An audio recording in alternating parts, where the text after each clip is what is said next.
You don't have to spend hours upon hours talking to someone, but actually making them feel like they're heard goes a long way.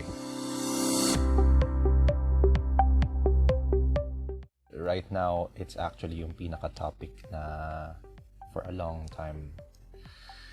Personally speaking, I've had a lot of experience with it. Matagal ko nang gustong pag-usapan kasi ramdam ko na most people keep doing it anyway, despite yung very negative effects. If you guys can see yung pinaka-title nitong live, it's about dismissive encouragement. Most people probably don't know what it's about. Most people don't really know what dismissive encouragement is, pero feeling ko na ramdaman niyo at one point and nakita mo na din or naranasan mo na din at one point. Dismissive encouragement para sa akin would be yung mag-encourage ka ng tao pero maririnig mo dun sa tone, dun sa choice of words nila na sa totoo lang wala silang pake sa'yo. Now, what do I mean by this? Personal experience muna bago ako pumunta dun sa mga ibang tao. Personal experience is when you try to vent at someone and you try to nalabas mo talaga yung loob mo, you want some advice, you want someone to listen to you. Magsasabi sila ng, huwag mo na isipin yan, think positive, kaya mo yan, I believe in you. And while it doesn't really do that much harm, usually, most of the time, ito yung makuha mo kasi kaagad na mga encouragement. And when I say encouragement, parang it's not exactly encouragement. Because I feel like most of the time, people don't really want to bother with yung negativity mo, yung mga nangyari, yung negative energy mo. And so they say things like, mga ganun nga, para lang masabi na, kung nagkaroon ka ng problema nga, I was there for you. But most of the time, parang yun yung naging response nila.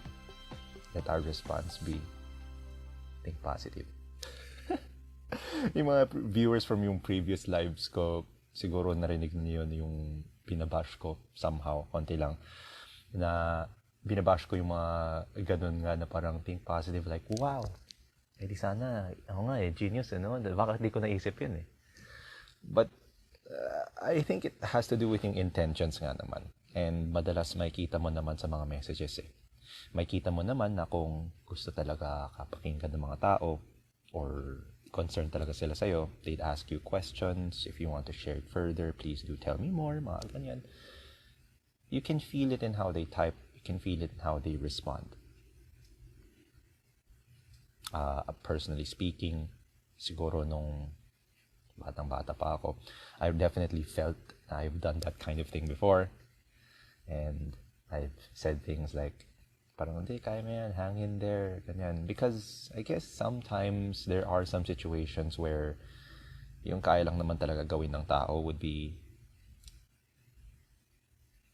all they can do is vent. They can't do much to really change things with how things are.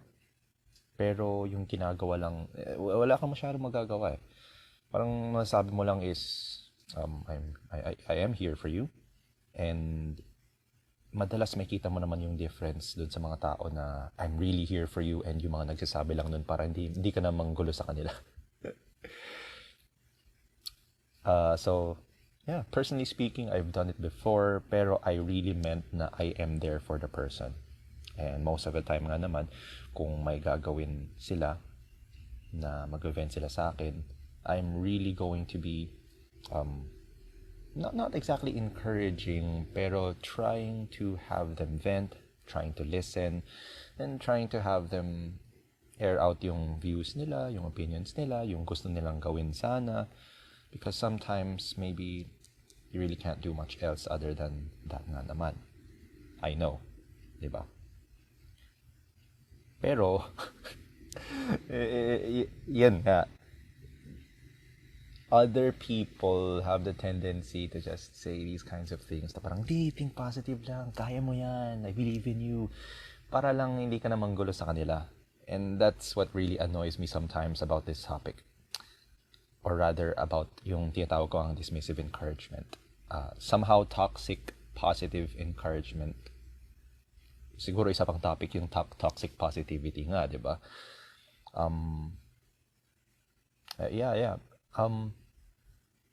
Yung naranasan ko na kasi sa may ibang tao is yung gaganyan lang sila, and it ends up making you feel like, why did I even bother talking to you? Think positive, like, wow, genius. Why didn't I think about that? Or bakit di ko naisip yun, di ba? Parang, hindi sana, hindi na lang kita kinausap at all. Maybe sometimes some people would be like, ganyan nga yung sasabihin nila kasi wala na silang alam kung paano mag-encourage nga naman. Okay, fine. Pero, ayun nga, na kung sinabi mong nandyan ka para sa tao na yun, make goddamn sure na nandyan ka nga para dun sa tao na yun. If they come to you with some problems of their own na probably took a lot of courage for them to actually open up to you, then don't just hit them with, think positive. Don't just hit them with, kaya mo yan. This hair, oh my god.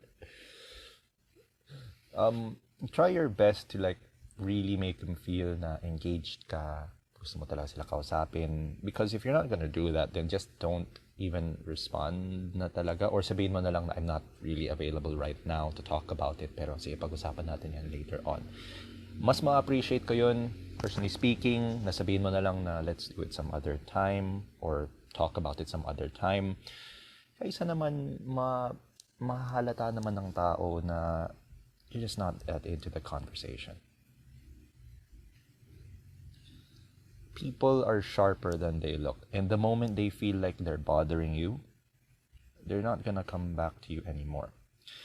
It's the exact same reason kung bakit ang daming tao nagka-close up na lang, mag-isolate na lang sila. Hindi naman sa personal experience. Pero magka-close up na lang sila because at the end of the day, yung pag-open up nila, yung bad experiences nila sa mga pag-open up nila dati, affects them even until today. Naramdam na lang nila na, you know what? Bakit pa ako mag-open up? Yan lang makukuha ko. Makukuha ka lang na naman yung think positive. Makukuha ka lang na naman yung, baka dapat mag-pray ka na lang. No offense dun sa mga religious out there naman. Definitely, prayer has its uses. Prayer helps. Pero you can't apply that to every single situation. Minsan may mga mag-judge sa'yo na parang hindi ka kasi nagpa-pray. Hindi kasi nag-pray. Can you imagine telling that to a cancer patient? Yan, kasi hindi ka nagpa-pray, kaya ka sasaktan. Kaya ka nag-leukemia. Parang, guys, don't do it. I think a lot of people deal with it on a regular basis, and sabi ko nga na parang hindi ko naman pina-fault masyado yung mga tao na hindi nila alam kung paano pa mag-comfort ng ibang tao, mag-encourage ng ibang tao. Gets ko naman yun. Okay lang yun. As long as you do prove na you're there for the person. If you've said before na you're there for them. Kasi syempre naman, not all of us have yung time and energy all the time to just be there for the person 24/7. Diba? Gets ko naman yun. But, if you do try to say that kind of thing, na you're there for the person, but all you do is magbabato ka lang ng, I don't know, motivational quotes, or magsasabi ka lang ng mga think positive, kaya mo yan. Maybe really try to talk to the person. Maybe really try to be there for the person, because people can really feel when they're not wanted. They're way sharper than you think. Mararamdaman mo na lang is, I'd rather just not talk to the person kasi ramdam kong nanggugulo na ako dito sa tao na to. Which is, most of the time, that's how I've grown to get used to it. Sorry, somehow, this is how I've adapted. yan na yung ginagawa ko na lang eh. Kasi pakiramdam ko, nanggugulo na lang ako dun sa tao eh. Or most people. And I'm very grateful for the people who actually listen to yung problems ko, yung troubles ko. Thank you. Pero dun sa mga ibang tao na baka ganyan pa rin yung ginagawa hanggang ngayon, then if this does reach you, please do try your best to be a bit more engaging. Do your best na ask details. Kasi imagine mo kung harap-harapan, of course not right now kasi COVID, pero imagine mo kung harap-harapan tapos nag-vent yung tao sa'yo. It's like 5 minutes, 10 minutes, may mabigat silang heartache or something na gusto nila ikwento sa'yo. Tapos yung response lang nila is, mag-pray ka na lang dyan. Kaya mo yan.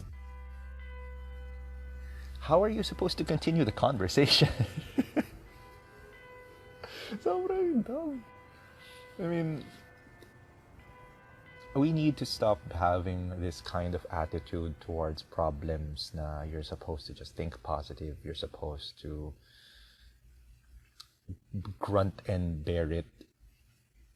I think most people have been raised to be this way lang kasi hindi nila alam kung ano pang gagawin nila.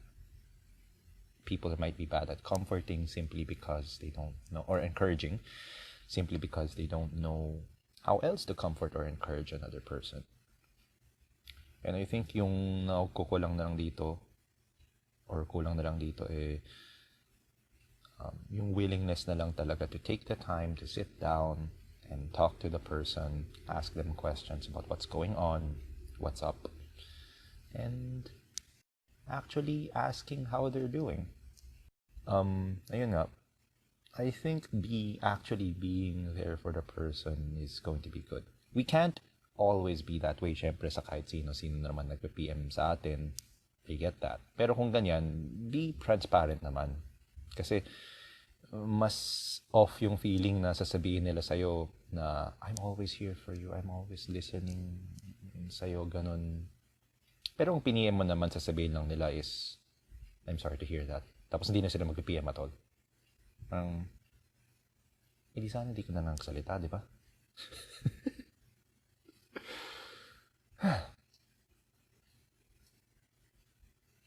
Yeah. So, personally speaking, I've had some experience doing it myself, probably when I was way, way younger, na nagsasabi lang ako ng parang, hindi, kaya mo yan, hang in there, I'm here for you. But the difference is, I really meant it. So, kung kinausap nila talaga ako, edi kakausapin ko talaga sila. Na maybe I can't help in any other way other than listening talaga and being there for the person. But I do my best to actually be there for the person. Hindi yung sasabihan mo na parang, I'm here for you. Tapos parang, I'm here for you. Hindi na ako titingin dyan ever again. And as for the people, maybe I've done that before. I apologize. I didn't know any better. But if any of you who are watching or listening right now has done this before, then maybe try your best naman to be more present for the people that you listen to, or yung mga tao na nabitawan nyo yung words na yun na I'm here for you, bro. I'm here for you, sis. Parang ganun. Okay, let's read some comments. We can encourage in silence. Problem is we are pressured to say something. That is very true. Most of the time when may ina-attendan akong mga lamay, mga ganun, there's hardly anything you can say that would really, really comfort the person that has experienced a loss. There's really hardly anything. Not to make light of the situation, pero yun nga. I find that maybe a firm handshake, a hug, just you being present there already speaks volumes about yung sentiments mo compared sa magsasabi ka ng mga virtually anything. Actually, virtually anything you say might be taken as parang na off. Kahit sabihin natin na yan yung conventionally accepted. God, please don't get me started. Pero ayun nga. So thank you for that. Yes, I do very much agree nga na minsan parang just being there is a big help. For me, knowing someone that listens to you rather than the comfort we can give helps. That is true. That is true. Kasi nga, most people don't even sound like they're actually listening. I find that yung pinaka naging helpful din sa akin lately is my difference talaga between asking someone, do you want to just vent, or do you want me to actually, or are you looking for actual like advice on what to do? Kasi personally speaking, yung dati kong tendency is you come to me with a problem and I'll try to help you figure out a solution. Maybe we can do something about it. Maybe we can try to solve the problem. So I mentioned earlier na minsan nga may mga bagay na sa totoo lang there's nothing you can do no matter what you say. It happened to the person. Can't do much else. So minsan napapatanong na nga lang ako na parang, do you want to just vent, or would you like my take on what to do about it? Kasi nga may mga bagay na kahit anong sabihin mo pa, hindi masasolve yung problema eh. Nangyari na yung problema na yun, pangyayari na yun, it doesn't do anything. So sometimes I try my best, instead of asking it out loud, kasi medyo rude, di ba? Parang, gusto mo ba ng solution? Or gusto mo pakinggan lang kita, ha? I found that I try to tinatry kong i-weigh siguro, tinatry ko i-gauge kung gusto ba nito pakinggan ko lang, or gusto ba niya na parang possible na solution dun sa problema na yun. Maybe a bit of both. Ngayon, yung tendency ko na lang is, if I feel like they just want to vent or they want to talk about their problems, then I ask questions. I ask, is there anything that can be done about the problem? Parang ganun. And just be there for the person. You talk them through it. Maybe from there, magkakaroon din sila ng realizations kung anong pwede nilang gawin. Yung mga iba naman, kung gusto talaga nila ng solution or talagang walang-wala sila, alam mo naman yung feeling na yun, or mababasa mo naman yung tone of yung mga sinasabi nila dun, maybe I'll suggest one or two things. Take it or leave it. Okay lang naman. Pero may nasabi naman ako na gagawin mo at least, because sometimes people feel a lot of emotions and they don't know what else to do. Like they're just stuck there, all these emotions running through their head and their heart, and they end up paralyzed. So I guess the talking part will help them sort their feelings. If they can't come up with a solution on their own, edi ayun lang, they end up coming to a conclusion on their own. Yung mga iba naman, baka mas okay nga na ikaw mismo magbigay ng some suggestions, some solution. So ayun, baka may iba may gusto nila ng direction, yung mga iba gusto lang na mag-vent. And I think being able to spot the difference is going to be a huge help when it comes to being there for your friends. So people who are still listening out there, try to avoid yung mga ganyan nga na parang kaya mo yan. Try to ask like what's going on muna, and then kung wala kang talagang matutulong, edi fine. Pero kung hindi, edi try to be there for the person. Ask questions. Be there for the person. I find that being able to spot the difference nga between yung if people want to just vent or they actually want a solution can really, really help. Na ano nga, I feel like spotting the difference between people wanting to just vent and actually wanting a solution is big. It's definitely something I wasn't good at before. I tended to be yung type na if you come to me with a problem, maybe I'll give you suggestions or I'll try to solve the problem for you. Pero minsan nga, hindi yan yung hanap ng mga tao. And for all the people that I have been that way towards, I apologize. Sinasabi ko na ngayon. It's a little late, pero I apologize. But now I've learned a bit better, and I hope that the people who are actually listening here can be a bit better friends dun sa mga, sa mga tao na nag-vent sa kanila. The sad tendency, though, is that most people don't even really go to their friends for support anymore, or ayaw nila mag-vent kasi nga naranasan na nila yung kung pumunta sila dun sa mga kakilala nila or mga dati nilang friends, probably won't be friends for long kung ganito sila. Sasabihin lang nga sa kanila is, think positive lang, kaya mo yan, mag-pray ka na lang dyan. And maybe sometimes those work. Maybe. But the fact is na kung pumunta sila sa'yo, that means that they trusted you enough that maybe they just wanted to talk about it and ayaw nila ma-judge. The moment na maramdaman ng tao nga na pumunta sila sa'yo, tapos nag-ginudge mo lang sila, sinabi mo lang na ang bobo mo naman, bakit ito yung ginawa mo? Or parang kung ako yan, dami kong ginawa. Or yung mga magsasabi pa ng parang ano yun? Parang it could be worse, or yung mga ibang tao na magsasabi pa ng parang it could may ibang tao nga na mas malala pa yung situation, ganyan. Oo, gets ko naman yun. Pero pinuntahan kita kasi kaibigan kita. Hindi naghahanap ako ng comfort, hindi judgment. Pero ayun nga, pumunta yung tao para ma-comfort and hindi para ma-judge. So, you know, just try to be more present. Mahirap magbigay din ng advices or encouragement when the person is not open to it or hindi pinapakinggan. Kaya I just listen lang. May mga iba din na ganyan.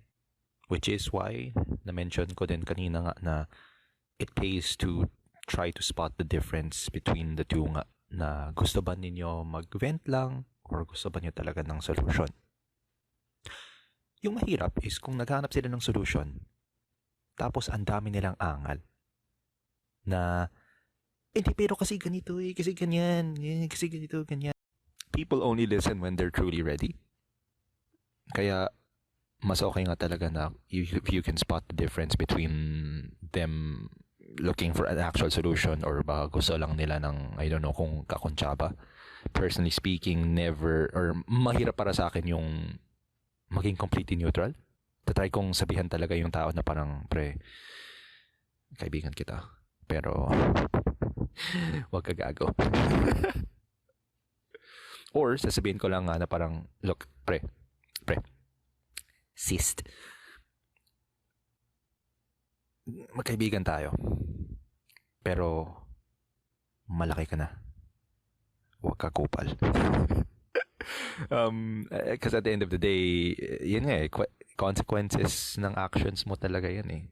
Malaki ka na. You should know the difference between knowing what you're doing and yung parang hindi mo alam, patay mali siya, parang ganun. No.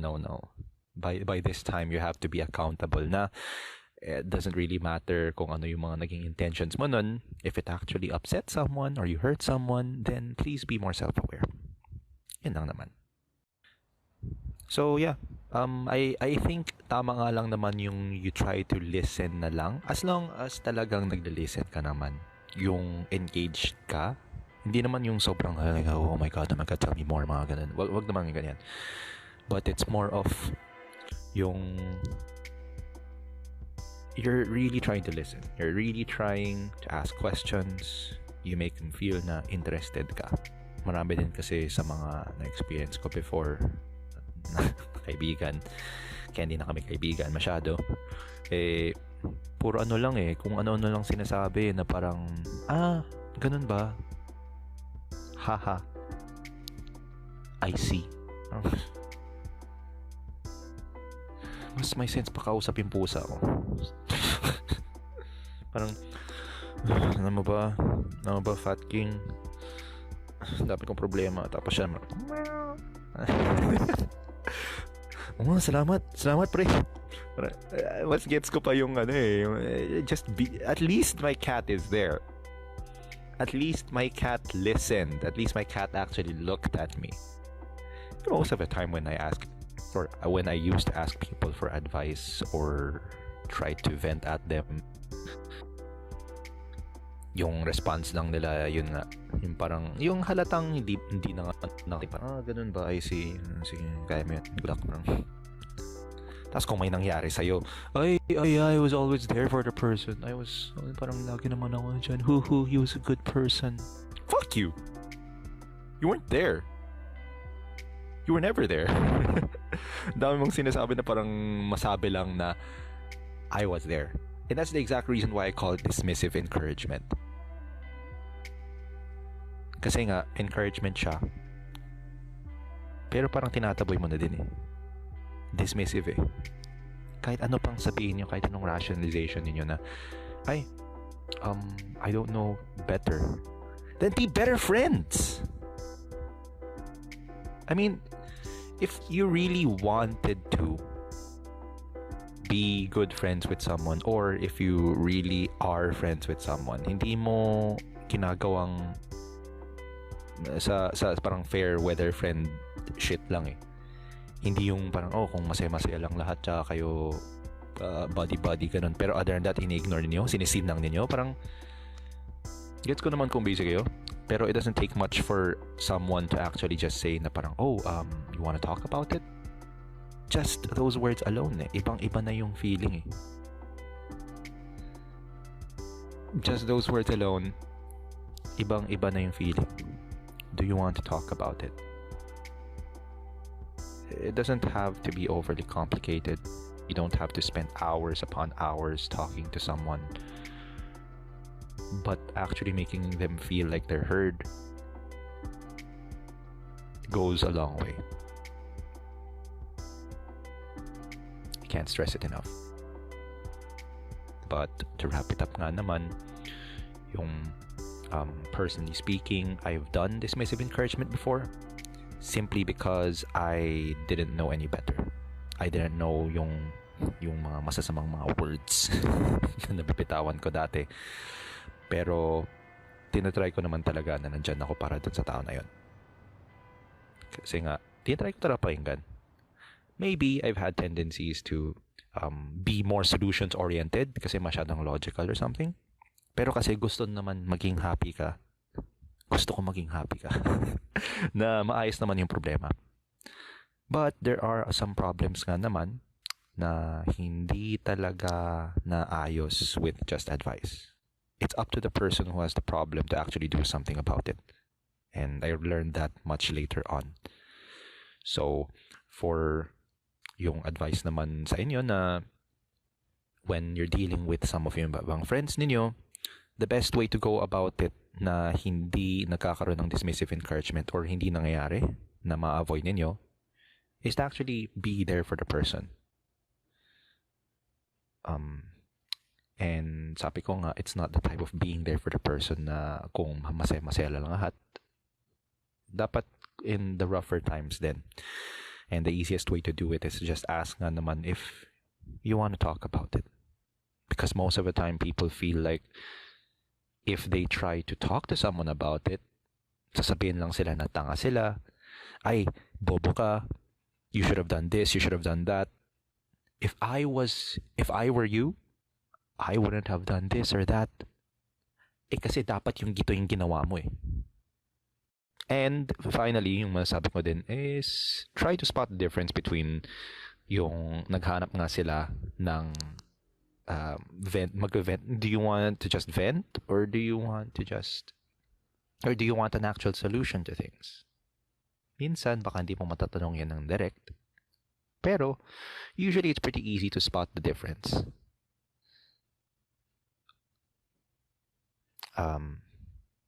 There are some people nga na naghanap lang ng masasabihan, parang mag-vent na nga lang talaga sila. Yung mga iba naman, kahit gusto mo mag-advise, hindi naman makikinig. So, makinig ka na lang. Pero just tell them something like, pre, malaki ka na. Okay, sis, malaki ka na. Masyado ka nang malaki. You have to take care of yourself. You have to be accountable. You have to realize that your actions have consequences. If anybody knows that meme. Your actions have consequences. Ayun. Tapos yung mga iba naman is kung walang-wala talaga sila at saka hindi nila alam anong gagawin nila, baka masabi nila yung mga itong exact words na to. Hindi mag-suggest ka kung ano yung posible namang pwede mong masabi. You can actually do that. I think it's pretty easy. But if you have to err on the side of caution, is that the right term for it? Is that the right phrase for it? I'm sorry. Pero if you have to err on the side of caution, then try your best nga lang naman na to just, sabi ko nga, just listen, be engaged na lang, and ask questions. Because most of the time, people can come up with their own solutions to their own problems. Maybe it sounds very humanistic psychology. Yes, I know. Very Rogerian ako yung bias ko. Pero most of the time, people will arrive at their own solutions, whether it is correct or incorrect. So, you have to let them try to do that. Siguro kung maling-mali na yung situation, tsaka pwede ka mag-step in na parang, bro, please, listen to me. You gotta listen to me, please lang. Huwag ka ganyan. You have to listen to me. Parang ganyan. Minsan may ganyan eh. But most of the time, 9 times out of 10, and for most problems, having people talk it out and having them make their own conclusions, realizations, is very good. Kaya naman nila yan eh. People are more resilient than we think they are, or they can be, or they're sharper than we think they are. Sorry kung minsan bulol na ako. Can you give us clues on how to differentiate venting from them finding a solution, if I'm reading this right? Strongest indicator for me, for them looking for a solution talaga, is when they say things along the lines of, hindi ko na alam anong gagawin ko, or I don't know what to do. I think that's a very good rule of thumb na kung hindi ko na alam, or when they're actually crying. Minsan may ganyan. I hope none of you have to deal with that, but maybe some of us will deal with that in the future. Yung sabihin ko lang dyan is, if they say things along the lines of, I don't know what to do, hindi ko na alam anong gagawin ko, parang ganun. Venting, well, as I've said nga, if you had to err on the side of caution and you don't know which one, then you might want to just go for, do you want to talk about it? Tapos, if they go on na tuloy-tuloy na, di sige. Ayun lang. And if they actually ask you what you think they should do, edi go ahead and say it there. Na, well, this is what I think na pwede naman gawin given yung situation. As I've said, you don't have to go out on a limb for every single person that sends you a message. Pero mas okay nga naman na you actually gave them the feeling na somebody was actually willing to listen to them and actually ask them about the problem. Even if they have to do 99% of yung problem solving themselves or try to solve the problem by themselves, the fact that you were there as yung tawag nilang parang sounding wall, yes, pader ka agad.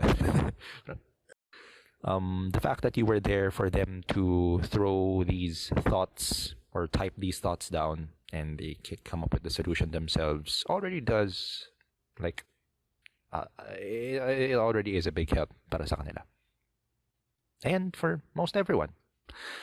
I've just felt na ito yung isa sa mga pinaka na-annoy ako sa mga tao na they don't know how to give encouragement or they don't really know how to be there for people without sounding like an asshole. Most of the time they're like, ako nga ganito eh. Ako nga ganyan. Don't be. And if that has happened before, then make a change now if you can. You don't have to like go around and PM mo yung mga tao na parang, uy, sorry, ganito ako, ganyan dati. But rather, it will show nga naman na mas willing this and take you places. Just the feeling na pinakinggan mo talaga yung tao kaysa yung kaya mo yan, think positive, bye-bye. Parang it'll be very, very different. So, yes. Some closing remarks na lang din. Thank you, of course, for sticking around and actually listening participating dito sa KENTalk na to on Dismissive Encouragement. That's it for now. Thank you very much for hanging out, and we'll see you next week. If you have any mga parang comment suggestions about what we can talk about, or baka kinainisan din ninyo, then please do feel free to put it in yung post, live FB post. Is that the right term for it? Yeah. So yeah, thank you very much and have a nice evening. Bye bye. KENTalk out. Whoa.